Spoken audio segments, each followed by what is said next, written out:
Hello and welcome to the Bucket Lister podcast. Join your host Keith Crockford along with special guests who have travelled the world, here to share stories of their adventures and plenty of inspo to add to your bucket list. Now, let's get into today's episode. Hello everyone and welcome to this episode of the Bucket Lister podcast. I am your host Keith Crockford and today I am going to be giving you a travel hack. Now this is predominantly for people who are in the UK because it involves how to get more trips in a year using your annual leave. Now this is obviously a huge thing for people who love traveling. Because obviously we only get 28 days on average a year to take off work, which causes some issues when you want to be traveling all the time. Now, obviously, at the Bucket List Company, this is something that we're really starting to think about when we are looking at our trip calendar for the year and how to utilize the annual leave for the best of its ability. And, you know, obviously there are people out there who get more than 28 days a year. There are people out there who can buy additional days. And also, obviously, you know, some places will allow you to carry over days from the previous year as well. But thinking about a lot of the destinations that we operate at the Bucket List Company, a lot of those trips are very long trips. You know, if you think about trekking in Nepal, for example, you know, you are on an 18-day trip or a 21-day trip, which, you know, if you are on your standard 28 days worth of leave, then potentially you are going to use up the majority of your leave to head on to one of these trips. So one thing we've started doing at the Bucket List Company is looking at times of the year where we've got bank holidays and we can put trips over those bank holidays to mean that you need to use less of your holiday. Now, obviously, this is something we've started to think about now. We're just literally in a couple of weeks' time about to launch our 2027 dates. And this is something that we've considered then. But what I'm going to be talking about today is how to think about your 2025 and year annual leave. And how you can best have utilized that. Now, obviously, it starts off, you know, we have several bank holidays in the UK, which means that if you book your time off around those bank holidays, you can use less time and extend your time abroad. So this will obviously start off in New Year. And for example, this year, New Year's Day would have been on a Wednesday. So therefore, if you had booked the Thursday, Friday off work, so you had booked the 2nd and the 3rd off, that would have run into the weekend, giving you 5 days worth of leave there. But obviously, if you were really clever and carried over 2 days from the previous year, then you could have quite easily got a week off here for only taking those 2 days off on the Thursday, Friday, if you have the additional leave to use as well.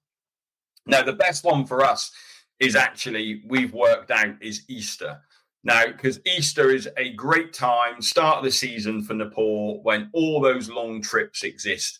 And obviously, in terms of that, you know, you're going to be away for 16, 18, 21 days, depending on which trip you are looking to do.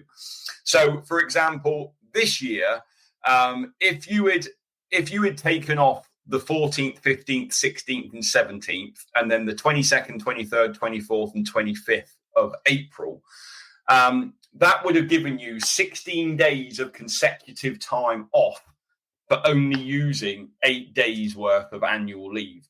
So it's very easy to get an Everest Base Camp trek in if we plan it at the right time to only use 8 or 9 days worth of annual leave. So that's what we're starting to do moving forward. But if you want to go and head out and do a long trip, then Easter is a perfect time to go and do it for a lot of destinations.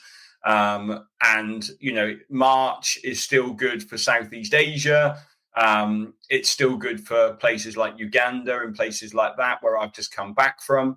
So you can get a 16-day trip in with only using 8 days worth of your annual leave. So have a think about Easter as a potential date for new trips.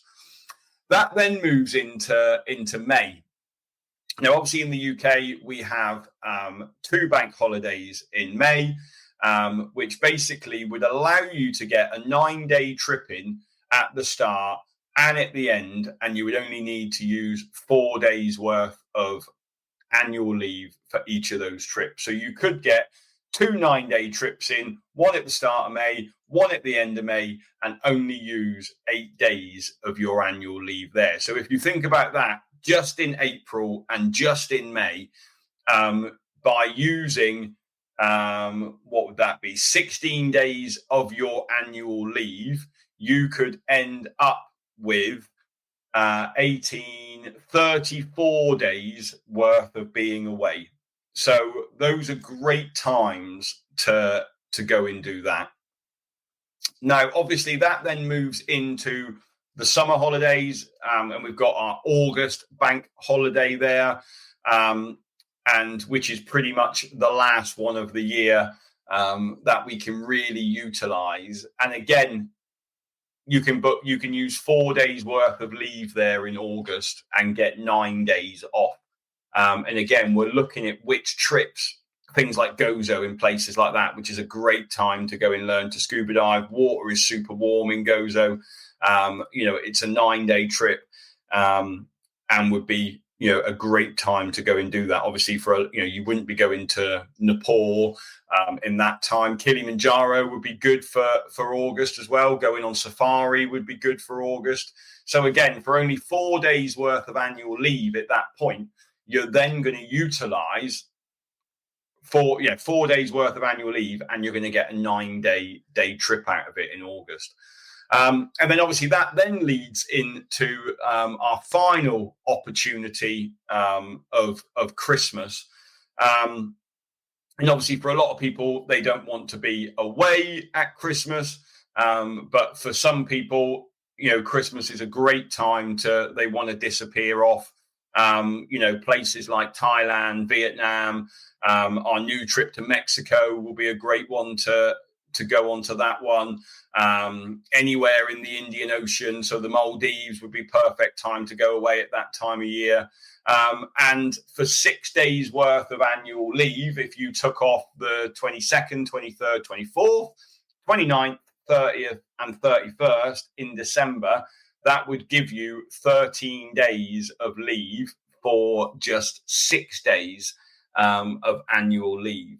So as you can see from there, and obviously, dates it might change a little bit year on year, depending on where the weekends fall and when Easter falls and things like that. But generally, that's a great way of utilizing your annual leave. And those dates that I've talked about there it basically works out that if you use 27 days of your annual leave, but at the same time, you're going to get 56 days. So you're almost getting 2 months away for what would standardly be your 5 weeks worth of holiday, if you like, because that's pretty much what most people get is 5 weeks. And obviously, if you use those hacks and plan your trips around in those times, you're going to end up with nearly 11 weeks of holiday utilizing that. So that's my top travel tip.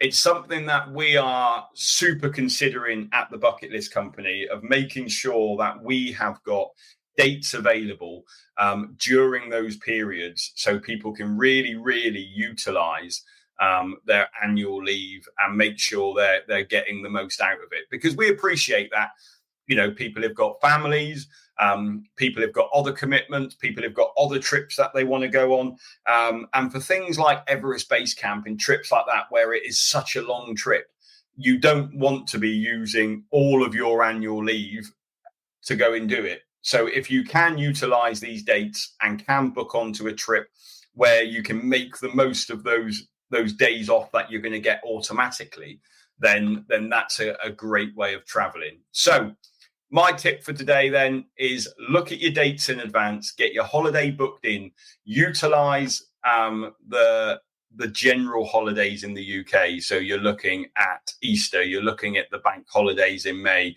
you're looking at the bank holiday in August, and then you're looking at the Christmas New Year period.